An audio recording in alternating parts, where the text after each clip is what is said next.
Assalamualaikum warahmatullahi wabarakatuh. Kaum muslimin dan kaum muslimat, pemirsa kajian pagi yang semoga Allah rahmati dan Allah berkahi. Alhamdulillah, tentunya senantiasa kita menata hati kita untuk bersyukur kepada Allah apapun kondisinya. Semoga kita senantiasa bersyukur kepadanya dalam setiap urusan kehidupan kita. Dan semoga Allah selalu menolong hati kita dan jiwa kita untuk bersyukur. Kalau bukan karena pertolongan Allah dan intervensi darinya, tidak mampu hamba ini bersyukur kepada Allah dalam setiap nikmat yang Allah berikan. Allahumma a'inna ala dzikrika wa syukrika wa husni ibadatika. Ya Allah, tolonglah kami untuk senantiasa ingat kepadamu, bersyukur kepadamu dan beribadah yang benar kepadamu. Kepada Allah kita meminta pertolongan dan kepada Allah kita mengharapkan. Semoga Allah tidak pernah meninggalkan kita walaupun sekejap mata. Pemirsa kajian pagi-pagi yang semoga Allah rahmati, kita akan secara konsisten meneruskan kajian kita, yaitu kajian kitab kecil 40 cara jitu merubah masalah menjadi anugerah. Kita tentunya faham sesungguhnya di antara sifat orang mukmin yang kita ingin dapatkan pada kehidupan kita, bukan hanya bersyukur ketika mendapatkan kelapangan, karena itu sesuatu yang sifatnya fitrah. Orang kalau mendapatkan kelapangan pasti insya Allah dia mungkin akan bersyukur. Tetapi yang ingin kita dapatkan adalah kita bersyukur ketika mendapatkan ujian. Karena siapapun yang mendapatkan ujian lalu dia bersyukur, maka sesungguhnya orang yang mereka diuji lalu bersyukur itu merupakan salah satu indikator tingginya keimanan adalah mereka yang senantiasa mampu bersyukur ketika mendapatkan ujian. Kemarin kita telah mempelajari ada 3 poin yang telah kita pelajari pada kitab ini, bagaimana merubah masalah menjadi anugerah. Yang pertama yaitu adalah bagaimana setiap orang ketika mereka mendapatkan masalah memulai dengan kata-kata yang baik, karena sesungguhnya Allah dan para malaikat akan mengaminkan apapun yang kita ucapkan dari perkataan yang baik ataupun yang buruk. Yang kedua yaitu adalah bagaimana kita tidak terburu-buru ketika menyingkapi masalah. Saatnya kalau ada masalah yang terjadi pada kehidupan siapapun, hendaklah dia diam dulu, hendaklah dia merenung terlebih dahulu. Supaya ketika dia merenung memberikan waktu, masalah itu akan mereda dengan beriringan waktu, lalu kemudian akan mudah menyelesaikan. Kemudian yang ketiga adalah hendaklah dia itu adalah bersabar, karena sesungguhnya sabar itu merupakan mahkota bagi orang yang beriman. Gelombang badai pada kehidupan ini tidak mungkin dikalahkan kecuali dengan angin kesabaran. Sekarang kita akan melanjutkan pada poin yang keempat. Apa perkara yang harusnya kita lakukan ketika kita mendapatkan masalah? Yang keempat adalah bagaimana setiap orang ketika mendapatkan masalah datang bertubi-tubi pada hidupnya, maka dia harus mempersiapkan kondisi hati dan jiwa dengan selimut husnudzon billah, yaitu berbaik sangka dia kepada Allah Subhanahu wa taala. Karena bagaimanapun yang pertama kali merasakan impact dari satu masalah itu adalah kondisi hati. Kalau kondisi hati kita lemah, maka masalah itu akan menjadi lebih berat, karena kita tidak memiliki hati dan jiwa yang mampu memikul masalah yang datang pada kehidupan kita. Makanya mengkuatkan hati itu penting, karena hati merupakan tempatnya masalah pertama kali mendarat dalam kehidupan manusia, itu mendaratnya di hati. Makanya salah satu penguat dan nutrisi bagi kehidupan hati ketika mendapatkan masalah itu adalah berbaik sangka kepada Allah. Dan berbaik sangka kepada Allah itu merupakan amalan hati yang besar, sebagaimana amalan ikhlas dan amalan sabar. Makanya setiap orang ketika mereka mendapatkan masalah, dia berburuk sangka kepada Allah atas apa yang Allah berikan kepadanya, maka berburuk sangka itu justru menjadikan masalah itu menjadi berat, plus ditambah lagi dia itu akan mendapatkan dosa yang besar, karena Allah itu meletakkan siapapun yang berburuk sangka kepadanya atas apa yang Allah berikan, berburuk sangka itu sepadan dengan dosa-dosa besar yang dilakukan manusia. Makanya yang kita harus latih adalah bagaimana kita melihat setiap takdir Allah itu baik. Karena takdir Allah itu semuanya baik. Semakin bersih hatinya manusia, semakin mudah dia menangkap kebaikan pada setiap takdir yang Allah berikan. Tapi setiap hati kita kotor, maka setiap hati kita kotor, kita tidak akan mampu menangkap baik dalam setiap takdir yang Allah berikan kepada kita. Analoginya kayak kaca, cermin. Cermin itu apabila bersih, maka dia mudah memantulkan cahaya. Kalau kacanya bersih. Tapi kalau kacanya itu kotor, maka dia akan susah untuk memantulkan cahaya. Sama, orang yang apabila hatinya itu bersih, maka dia mudah menyerap setiap kebaikan dalam setiap takdir yang Allah berikan kepadanya. Tapi kalau hatinya kotor, maka sesungguhnya dia susah untuk menangkap kebaikan dalam setiap takdir. Padahal kalau ada manusia, dia berburuk sangka kepada Allah, pertanyaan simpel dan sederhana. Kalau Allah sudah kita letakkan dalam koridor buruk pada takdir yang Ia berikan pada kehidupan kita, pertanyaan kita tentunya sederhana untuk diri kita. Terus yang baik siapa kalau Allah saja kita tuduh tidak baik pada kehidupan kita? Padahal perkara yang Allah tidak pernah lakukan kepada hambanya itu adalah yaitu mendolimi kehidupan setiap makhluknya. Allah tidak mungkin memberikan keburukan kepada makhluknya, kalaupun diberikan itu pun ada satu hikmah kebaikan. Kita manusia sering tidak mampu berbaik sangka kepada Allah.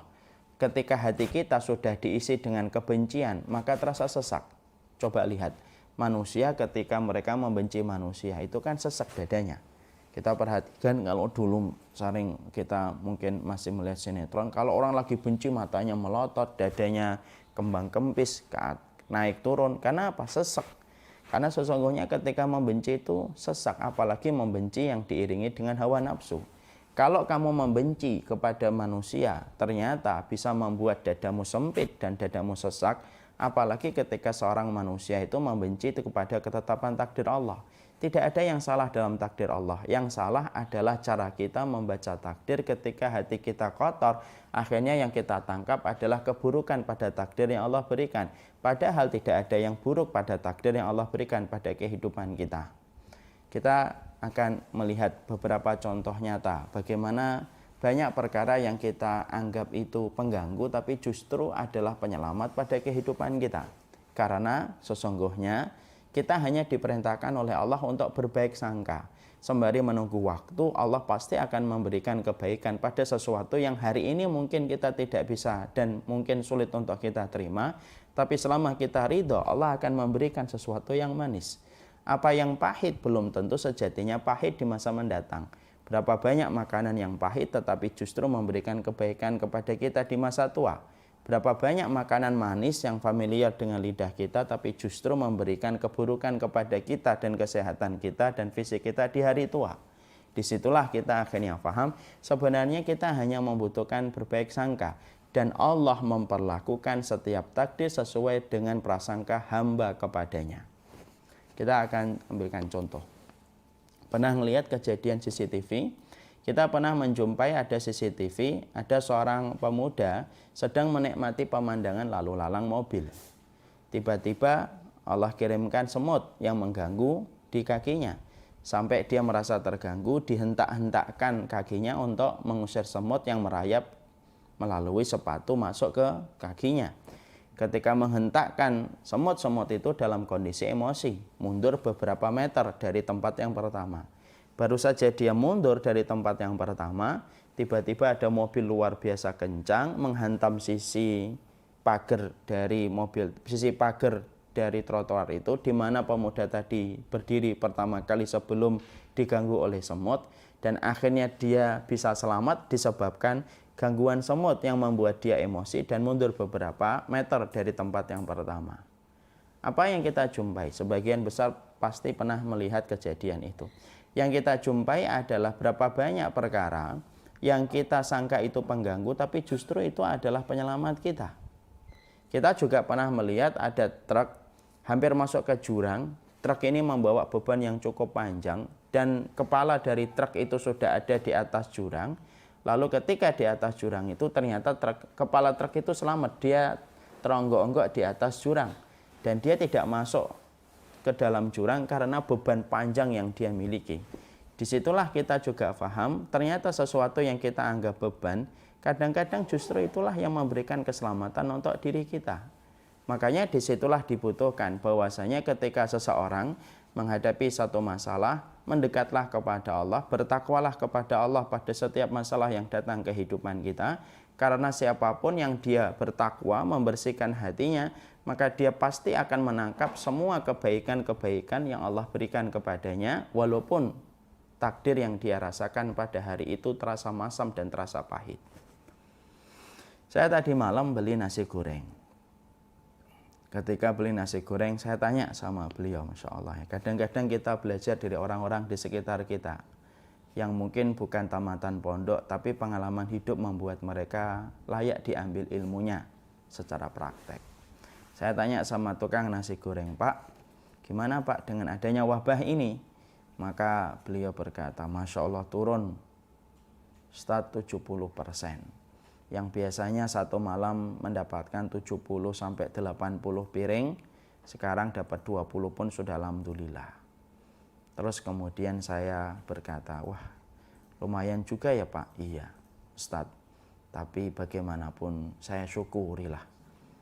Karena kondisi yang semacam ini saya masih bisa memegang uang walaupun tidak banyak dan mungkin kadang-kadang terasa tidak cukup. Tapi saya masih diberikan rezeki oleh Allah yang lainnya. Saya sehat, istri saya sehat, dan anak-anak saya pun sehat, Masya Allah. Beliau sembari memasak nasi goreng, ternyata pendapatan beliau kurang dari 70%, hanya tinggal 30%, tapi Masya Allah, dia tetap berbaik sangka kepada Allah Subhanahu wa Ta'ala. Orang kalau sudah berbaik sangka kepada Allah, berbaik sangka itu tidak butuh kaya ataupun miskin. Berbaik sangka itu tidak butuh pintar atau tidak pintar, tidak butuh orang yang tamat pondok ataupun yang tidak tamat pondok. Itu hanya kondisi hati kita. Makanya seseorang ketika dia menangkap sesuatu adalah kebaikan dan dia selalu melihat lembaran-lembaran takdir yang Allah berikan kepadanya itu adalah kebaikan, maka itu merupakan cara untuk memberikan kekuatan dan nutrisi pada hati kita. Karena apa? Karena masalah itu akan menjadi ringan kalau pola pikir kita ini positif. Dan pola pikir positif itu salah satu modalnya adalah memiliki hati yang berprasangka baik kepada Allah. Bahwasanya Allah tidak mungkin memberikan kezaliman kepada setiap makhluknya. Dan itulah yang kita harus mengerti. Rasulullah ketika diusir dari kota Mekah dan akhirnya beliau pindah ke kota Madinah, justru kota Madinah itu menjadi bagian dari kebaikan. Akhirnya memenangkan agama Rasulullah. Berapa banyak orang yang hari ini berpisah dari orang lain yang menjadi teman dan karibnya, tapi akhirnya digantikan orang yang jauh lebih baik. Berapa banyak orang yang akhirnya berpisah tetapi dipertemukan dengan orang yang jauh lebih baik. Semua itu membutuhkan proses supaya kita berbaik sangka kepada Allah. Makanya salah satu hadis yang harusnya dipegang bagi orang yang beriman, Allahu inda dhanni abdihi. Allah itu bersama dengan prasangka hambanya. Berprasangkalah yang baik. Karena Allah itu mengetahui bagaimana detak jantung kita, Allah mengetahui semua pembicaraan hati dan jiwa kita. Ketika kita berbicara dengan sesuatu yang baik, ketika jiwa kita melihat kecuali adalah melihat yang baik, maka Allah akan memberikan sesuai dengan prasangka yang kita miliki dan jangan berprasangka yang buruk kepada Allah. Karena Allah itu paling benci dan tidak ridho. Kalau makhluknya yang lemah, kalau makhluknya yang tidak memiliki daya dan upaya, berprasangka buruk kepada Allah, padahal Allah tidak pernah melakukan kezaliman apapun kepada setiap makhluknya. Allah tidak pernah melakukan kezaliman apapun kepada setiap makhluknya. Kalau binatang di samudra yang paling dalam, misalkan di samudra yang paling dalam, yang tidak terkena sinar matahari, yang tidak kelihatan oleh kasat mata, bentuknya begitu kecil, Allah pun tidak menzalimi. Allah memberikan kepadanya rezeki, Allah memberikan kepadanya makanan, Allah memberikan kepadanya penghidupan. Terlebih manusia yang dia bersujud dan rukuk kepada Allah, walaupun terkadang kita masih melakukan kemaksiatan dan sering melakukan dosa, tapi yang jelas Allah pasti akan memperlakukan kita selama kita berprasangka yang baik kepada Allah Subhanahu wa Ta'ala. Makanya berprasangka yang baik itu merupakan bagian dari keberkahan kita ketika akan mendapatkan sesuatu. Saya menceritakan tentang seseorang dulu ketika dia masih belajar studi di salah satu fakultas, maka dia pernah berkata pada setiap masjid-masjid besar yang pernah beliau datangi, setiap akan keluar dari masjid itu dia berdoa sembari dia berprasangka yang baik kepada Allah. Ya Allah, izinkan saya nanti menyampaikan kalimat-Mu dan nasihat dari Rasul-Mu di tempat ini. Dia masuk ke masjid lain yang besar, Lalu kemudian dia berprasangka yang baik, ya Allah jadikan nanti setelah aku menyelesaikan dan menamatkan belajarku, aku adalah orang yang bisa menyampaikan kalimatmu di masjid ini. Tidak terlalu lama, beberapa tahun setelah itu Allah takdirkan beliau untuk bisa mengajar di masjid-masjid yang dulu pernah beliau masuki, dan setiap beliau akan keluar di pintu masjid itu, maka beliau selalu berprasangka yang baik dan Allah memberikan sesuai dengan prasangka yang dia miliki. Berprasangkalah yang baik. Kadang-kadang istri kita, suami kita melakukan hal yang buruk itu mungkin karena hasil olah prasangka kita yang buruk kepada pasangan kita. Kadang-kadang ketika kita melihat anak-anak kita melakukan sesuatu yang buruk, kadang-kadang itu hasil dari olahan pikiran kita ketika berprasangka negatif kepada anak kita. Semuanya tergantung kepada pemikiran kita. Makanya orang barat kan sering berkata power of mind, kekuatan atau kekuatan berpikir. Disitulah yang disebut di dalam bahasa agama husnudzon. Berprasangka yang baik itu merupakan bagian dari cara yang paling jitu, merubah masalah jadi anugerah kalau kemudian kita itu berprasangka yang baik kepada Allah yang telah memberikan seluruh kehidupan pada kehidupan kita. Makanya orang kalau sudah cinta sama Allah, ridho sama Allah, tidak melihat apapun kecuali adalah kebaikan. Sama kan analoginya. Kalau ada laki-laki dan perempuan sedang jatuh cinta, apapun yang dilakukan oleh pasangannya itu pasti akan terasa baik. Ya. Kita lihat orang yang jatuh cinta. Orang kalau jatuh cinta dikomentari bermacam-macam tentang pasangannya. Tapi kalau pasangannya sedang ridho sama pasangannya, walaupun orang itu ngomong 1001 komentar tentang pasangannya, maka pasti pasangannya itu akan berkata, saya tidak melihat kamu kecuali adalah kebaikan. Orang mengatakan bahwasanya pasangannya itu hitam, dia akan berkata yang penting manis. Orang berkata bahwasanya pasangannya cerewet, dia akan berkata cerewet tapi pinter. Kenapa orang yang jatuh cinta itu selalu mampu menghadirkan alasan terbaik untuk tetap mencintai pasangannya? Karena dia sedang ridho kepada pasangannya. Sama, itulah analogi kita kalau kita jatuh cinta kepada Allah, hati kita bersih, maka tidak ada yang kita lihat dari Allah kecuali adalah kebaikan. Dan Allah merupakan zat yang sempurna, yang tidak pernah mendolimi hambanya, dan tidak pernah memberikan keburukan kepada setiap makhluknya. Kalaupun di antara kita masih ada yang berprasangka buruk bahwasanya Allah menimpakan keburukan untuk kita, pertanyaannya simpel dan sederhana. Kalau Allah saja kita sematkan keburukan, terus siapa yang tersisa di alam semesta ini yang tidak buruk? Kalau Allah yang maha sempurna aja sudah kita sifati dengan sifat keburukan. Na'udzubillahi min dzalik. Maka itu kemudian yang keempat. Yang kelima, sifat kita ketika kita ingin merubah setiap masalah menjadi anugerah, yaitu adalah merahasiakan dan tidak menyampaikan dan tidak membicarakan ke banyak orang. Artinya, kalau kita mendapati masalah, jangan suka curhat kepada makhluk, tetapi meninggalkan curhatan kita kepada Allah Subhanahu wa Ta'ala. Karena siapapun yang terlalu banyak bercerita kepada orang lain, sampai banyak orang lain yang mengetahui masalah yang dia hadapi, maka bisa jadi Allah akan melambatkan pertolongan ketika dia banyak menceritakan kepada makhluk tetapi meninggalkan sang Khalik. Makanya Imam Syafi'i berkata, tashkur rahima ila ma la yarham. Apakah kamu itu melaporkan zat yang maha rahim kepada makhluknya yang tidak memiliki sifat rahim? Makanya persoalan itu merupakan bagian dari aurat hati. Tutupi aurat hati itu sebagaimana kita menutupi aurat fisik kita. Jangan diumbar. Makanya Rasulullah mengatakan minal birri kitmanul masaib wal amrat was sadaqah. Termasuk dari kebaikan minal birri kitmanu sadaqah, kitmanu amrat atau kitmanul masaib. Kamu sembunyikan musibah yang kamu derita, kamu sembunyikan penyakit yang kamu miliki, dan kamu sembunyikan sedekah yang kamu kerjakan. Karena analoginya begini, semakin sedikit orang yang tahu masalahmu, maka semakin cepat Allah akan menolongmu, karena Allah tahu hambanya ini tidak punya tempat harapan kecuali hanya kepada Allah. Tapi kalau kemudian manusia, siapapun dia, kalau dia punya masalah kok cerita ke banyak orang, maka itu akhirnya melambatkan pertolongan Allah. Yang kedua, maka sesungguhnya ketika masalah kita diketahui oleh orang banyak, semakin sulit kita akan menyelesaikan, karena setiap kepala yang tahu masalah yang kita dapatkan, Mereka memiliki pemikiran-pemikiran subjektif sesuai dengan apa yang mereka pikirkan. Kadang ada orang ngomong, "Loh, kalau nggak curhat nanti nggak lega." Boleh kita curhat, tapi hanya 1 dan 2 orang yang kita anggap bisa memberikan solusi dengan ilmunya dan amalnya. Selebihnya tutup. Aurat hatimu itu ditutup. Jangan menjadikan hati kita sebagaimana akuarium yang terlihat siapapun orang yang melihatnya. Banyak orang itu dia nyaman gitu. Menuliskan statusnya di WA, menuliskan statusnya di Facebook, menuliskan statusnya di Instagram. Lalu setiap orang membaca status itu dan mengetahui bagaimana kondisi hatinya.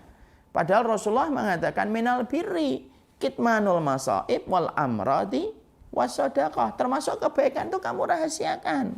Semakin sedikit orang yang tahu dan kamu berikan masalah itu hanya kepada Allah. Sebagaimana Nabi Yakub hanya menceritakan itu kepada Allah, penderitaan yang ada pada hatinya. Maka Allah cepat menurunkan pertolongan. Karena apa? Karena Allah tahu hambanya ini tidak menceritakan masalah kecuali kepadanya. Semakin Allah tahu hanya kepadanya hamba ini bergantung, semakin cepat Allah memberikan pertolongan. Kita punya masalah dengan anak kita. Naudzubillah min dzalik. Contoh, tidak usah kita ceritakan ke setiap teman-teman kita. Anak saya begini, anak saya begini. Akhirnya setiap orang nanti akan memberikan sesuai dengan subjektivitas mereka melihat masalah yang kita perdengarkan. Dan akhirnya menjadi runyam. Kenapa? Banyak orang yang akan merasa berhak mengintervensi masalah. Ada orang ketika mereka punya masalah dalam keluarga, ada yang curhat gitu di media. Akhirnya ratusan orang tahu masalah yang terjadi pada keluarganya. Ini terutama banyak orang yang masih curhat ini. Istri punya kekecewaan sama suaminya, curhat di media sosial. Akhirnya banyak orang tahu, akhirnya banyak orang yang berkomentar.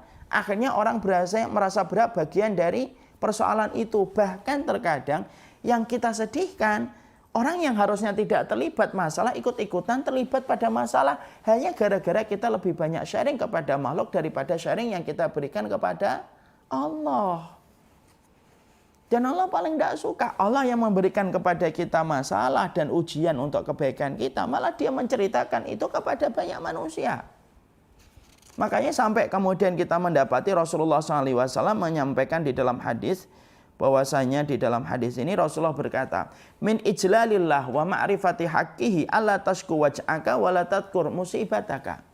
Makanya sampai kemudian dikatakan oleh Rasulullah, termasuk perbuatan ketika engkau mengagungkan Allah, termasuk ketika engkau itu mengerti tentang haknya Allah, alla tashku waj'aka. Jangan kamu itu curhat semua yang kamu rasakan itu kepada orang. Wala tadhkur musibataka, dan jangan kamu sebutkan musibah-musibah kamu. Kalau kamu mampu tutup, kamu rahasiakan. Makanya orang beriman itu adalah orang yang bisa jadi menangis hatinya tapi tersenyum wajahnya. Senyum. Apapun yang meledak pada hatimu, apapun yang meledak pada jiwamu, berikanlah senyuman yang terbaik kepada orang-orang lain dan berikanlah tangisanmu hanya kepada Allah. Kalau kita memberikan tangisan kita kepada manusia, maaf, orang yang kamu berikan tangisanmu pun juga menangis terhadap masalah yang mereka jumpai. Kalau kamu ceritakan curhatan masalah yang kamu dapatkan, mereka juga punya problematika yang mereka jumpai pada kehidupan mereka. Yang bisa mereka lakukan itu hanya bisa mendengar. Kadang-kadang ketika mereka mendengar pun, mereka memiliki kesimpulan yang berbeda dengan masalah yang kamu ceritakan. Makanya orang yang beriman itu secara sederhana berikan senyummu kepada orang yang beriman, tapi simpanlah tangisanmu, simpanlah segala apapun yang masalah menjadi kehidupanmu, yaitu hanya kepada Allah. Ustaz, suami istri punya masalah. Boleh nggak saya tunjuk salah satu orang untuk mendengarkan masalah kami berdua supaya kami mendapatkan opsi yang ketiga? Boleh kalau disepakati antara suami dan istri. Tapi pastikan itu hanya orang solih yang mampu memberikan bimbingan dan petunjuk. Selebihnya tidak usah diceritakan. Dan tidak usah memasang sesuatu yang bisa memancing orang untuk penasaran dengan apa yang kita tahu. Pastikan bahwasanya orang itu melihat kita itu dalam kondisi yang baik. Pastikan orang itu melihat bahwasanya Allah itu memberikan kenikmatan-kenikmatan ketika kita menjadi hambanya Allah. Cukup. Berikan kesedihan kita, berikan seluruh problematika yang kita jumpai kepada manusia. Berapa banyak Pak dan Ibu, berapa banyak orang yang beriman, Masya Allah itu, ketika mereka di dalam rumah mereka penuh dengan air mata yang menetes, Tapi setiap keluar dari rumah cekrek gitu, senyum dia. Bukan karena hatinya tersenyum, tidak. Karena dia tahu tangisan itu hanya diberikan kepada Allah dan tidak perlu diberikan kepada manusia. Makanya tidak usah ceritakan. Kalau saya sakit boleh cerita. Kalau cerita boleh, tapi menyembunyikan lebih baik. Saya cerita saya lagi sakit ini supaya kita bertawasul mendapatkan doa dari mereka. Boleh, tidak apa-apa. Bukankah ada sahabat yang cerita, ada seorang sahabat wanita Ansor yang terkena penyakit ayan, datang kepada Nabi SAW supaya didoakan. Berarti dia sakit. Ada sahabat Jabir bin Abdullah yang sakit panas, kemudian didengar oleh Rasulullah, maka Rasulullah mendatanginya dan mendoakannya. Di situ kita mendapati, bukan berarti menceritakan sakit tidak boleh. Boleh. Kalau menceritakan sakit supaya kita meminta doa orang solih, supaya memintakan kepada Allah supaya disembuhkan. Karena kita tahu bisa jadi doanya lebih mustajab daripada doa kita. Boleh. Tapi kalau ada orang sakit tidak cerita, tidak boleh disalahin. Kamu sakit 3 tahun nggak cerita. Itu berarti bentuk tawakal dia kepada Allah itu begitu kuat. Sampai dia tidak membutuhkan makhluk dan hanya berharap kepada Allah semata. Nah, ini yang kita harus paham. Kemudian yang ke-6 yaitu adalah bahwasanya yang ke-6 itu sikapi masalah sesuai dengan sekedarnya. Jangan terlalu lama terus-terusan memikirkan masalah yang kita jumpai sampai kemudian menghabiskan tenaga, menghabiskan seluruh waktu, energi yang kita miliki disebabkan kita terlalu mencurahkan masalah itu, lalu akhirnya kita luput dari semua kebaikan-kebaikan yang lainnya. Makanya pada poin yang ke-6 ini, sikapi masalah itu sesuai dengan sekedarnya. Berikan waktunya sesuai dengan sekadarnya, berikan porsi energi itu sekadarnya. Makanya ada 2 yang harus diperhatikan pada poin yang ke-6. 1, kalau kita mendapati satu masalah, pisahkan apakah itu agama atau dunia. Kalau dunia dibuat ringan. Mobil kita tiba-tiba ditabrak. Kita ngelihat, itu dunia. Sudah dibuat ringan. Handphone jatuh, dunia dibuat ringan. Kalau memang semua itu masih beralasan dengan dunia, maka dibuat ringan. Kecuali musibah yang berkaitan tentang kehidupan akhirat. Nah, itu baru membutuhkan seluruh konsentrasi kita supaya musibah tidak menimpa kita pada urusan agama kita. Kalau selama itu masih urusan dunia, dibuat ringan. Jam hilang, sudah dunia. Kacamata kita bawa, kemudian hilang, itu dunia. Kalau dunia, terbiasalah untuk berkata, ya sudah, namanya juga urusan dunia. Urusan dunia itu tidak lepas dari rusak. Urusan dunia tidak lepas dari hilang. Urusan dunia tidak lepas dari lapuk. Urusan dunia tidak lepas dari kadaluarsa. Kalau kita paham urusan dunia tidak lepas dari rusak, lapuk, kadaluarsa, berarti kita akan memberikan ruang pada kita untuk memaklumi. Kadang-kadang yang aneh, berapa banyak orang tua marah besar ketika mobilnya ditabrak, tapi terkadang tidak marah besar ketika anaknya itu disentuh sama laki-laki yang bukan mahramnya. Nah, ini kan bingung. Urusan dunia dibuat berat, urusan akhirat dibuat ringan. Padahal ini sesuatu yang salah. Makanya pastikan bahwasanya kalau kita memiliki urusan itu jangan terlalu ngoyo, jangan terlalu terus-terusan memikirkan masalah yang kita jumpai. Pastikan setiap masalah yang kita jumpai itu diberikan kadar waktu yang sekedarnya saja. Saya ambilkan contoh, itu yang pertama, pisahkan apakah itu dunia atau urusan akhirat. Kalau urusan dunia dibuat gampang. Yang kedua, jangan terus dipikir terus. Kadang-kadang kita harus memikirkan yang lainnya. Kadang-kadang kita harus memberikan waktunya sekedarnya, lalu menyibukkan dalam perkara-perkara yang lainnya. Ada masalah kita dengan anak, mungkin kita sibuk dengan perkara ibadah yang lainnya, supaya pikiran kita tidak hanya tertuju kepada masalah tersebut. Semakin lama memikirkan, semakin akan begitu berat kita rasakan. Saya ambilkan contoh. Saya ini pegang tumbler Syamila. Kalau ini ada isinya, ini misalkan 400 mili ya, misalkan. Saya pegang 1 jam, saya mampu memegangnya. Ya 1 jam. Kalau saya memegangnya 3 jam, mungkin sudah mulai gemetar. Kalau saya memegangnya 1 hari, mungkin tumbler ini akan jatuh. Kenapa? Padahal tumblernya beratnya sama, isinya juga sama. Tidak dikurangi, tidak ditambahi. Kenapa kalau 1 jam kita mampu memegangnya, tapi kalau 1 hari kita tidak mampu memegangnya? Karena kita kekuatannya betul-betul terkuras kepada tumbler ini kalau kita memberikan waktu memegangnya selama 1 hari.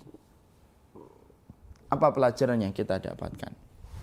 Pelajaran yang kita dapatkan, pelajaran yang kita peroleh, berapa banyak di antara kita manusia masalah itu menjadi berat karena kita terus-terusan memikirkan itu.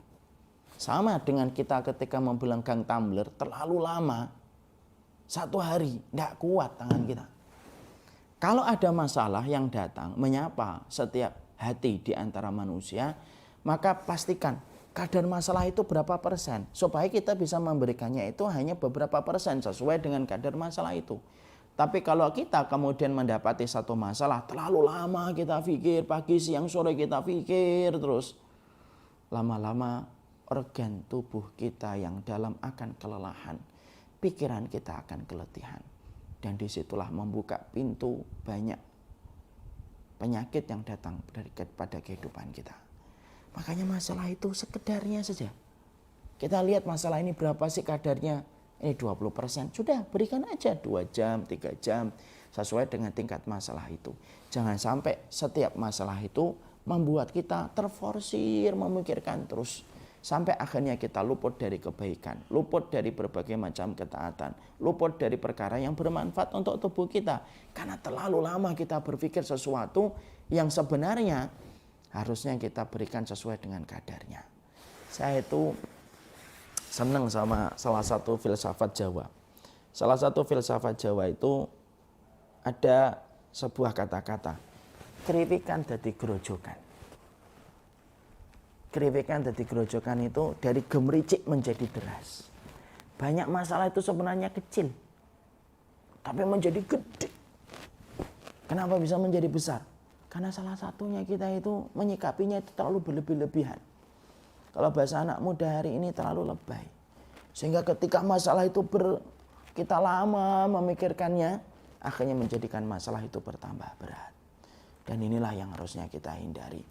Mari kita belajar memiliki timer pada hati kita.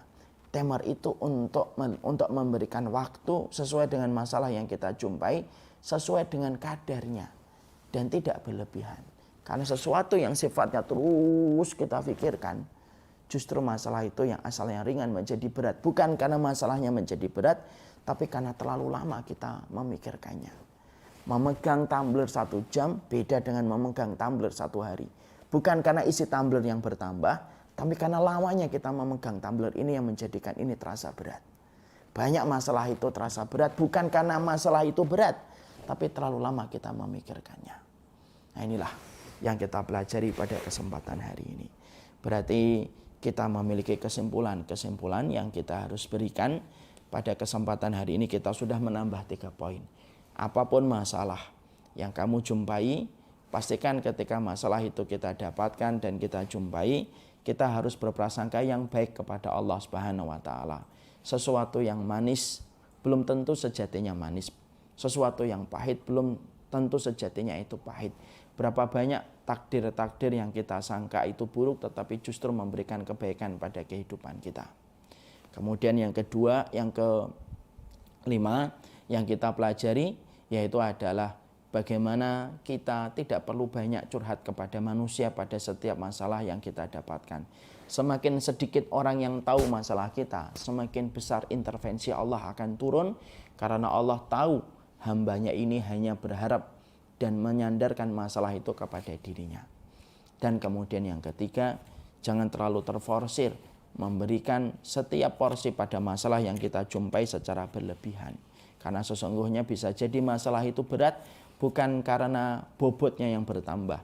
Bisa jadi masalah itu berat disebabkan karena kita terlalu lama memikirkan sampai merenggut semua waktu-waktu berharga yang kita miliki. Dan akhirnya masalah itu sejatinya jadi berat karena pikiran kita yang terkuras pada masalah tersebut. Semoga Allah senantiasa memberikan kebaikan untuk kita. Semoga Allah memberikan kebaikan untuk orang-orang yang kita cintai. Kepada para driver, ojek online, tukang nasi goreng, ketoprak, yang hari ini mendapatkan efek domino dari wabah virus COVID-19, saya tidak bisa banyak membantu kecuali saya berdoa. Semoga hatinya bapak-bapak yang berdagang di pinggir jalan, yang hari ini betul-betul sedang merasakan ujian yang berat ini, semoga diberikan hati yang jauh lebih besar pada qanaahnya daripada ujian yang Allah berikan. Mungkin Allah tidak memberikan kepada bapak dunia saat ini, tapi saya berdoa semoga Allah menggantinya dengan rezeki yang jauh lebih baik daripada angka deret rupiah ataupun angka deret rezeki atau angka deret dolar yang kita dapatkan. Semoga Allah selalu memperbaiki urusan kehidupan kita, dan semoga Allah tidak pernah meninggalkan kita walaupun sekejap mata. Sudah 6 poin yang kita pelajari.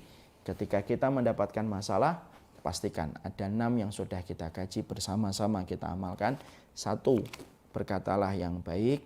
2, yaitu adalah supaya kita senantiasa bersabar. Kemudian yang ketiga, pastikan kita berpikir dan tidak terburu-buru. Kemudian yang keempat, berbaik sangka kita kepada Allah. Yang kelima, jangan banyak curhat kepada manusia, karena perasaan kita itu adalah aurat. Jangan biarkan aurat kita dibaca setiap manusia. Dan yang keenam, yang terakhir pada kesempatan hari ini, kita belajar yaitu menyikapi masalah sesuai dengan kadarnya. Apa yang ke-7, 8, 9, dan 10? Insya Allah saksikan besok pagi di kajian pagi-pagi.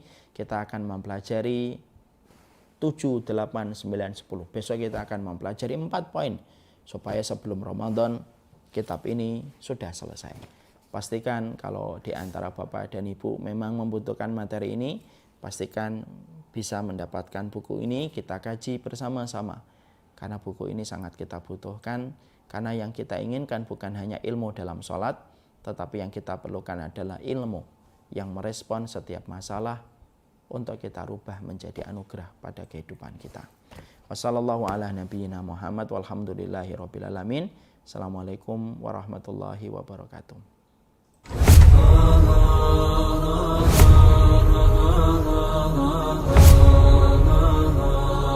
Tapi Allah itu menyampaikan di dalam surat Al-Hujurat, innamal mu'minuna ikhwah.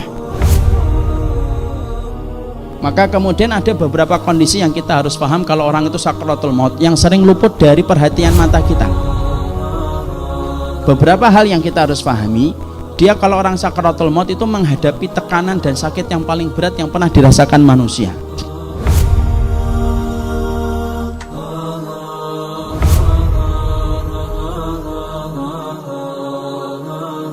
Kita tidak pernah mendapati sakit yang paling berat kecuali sakaratul maut.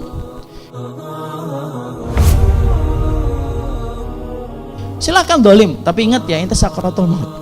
Silakan seksa orang lain dengan berbagai macam hal, tapi ingat ya, itu akan sakaratul maut. Makanya orang sakaratul maut itu berat. Jadi orang itu kalau mikir sakaratul maut itu tali kendali supaya kita menahan diri dari semua perbuatan dosa.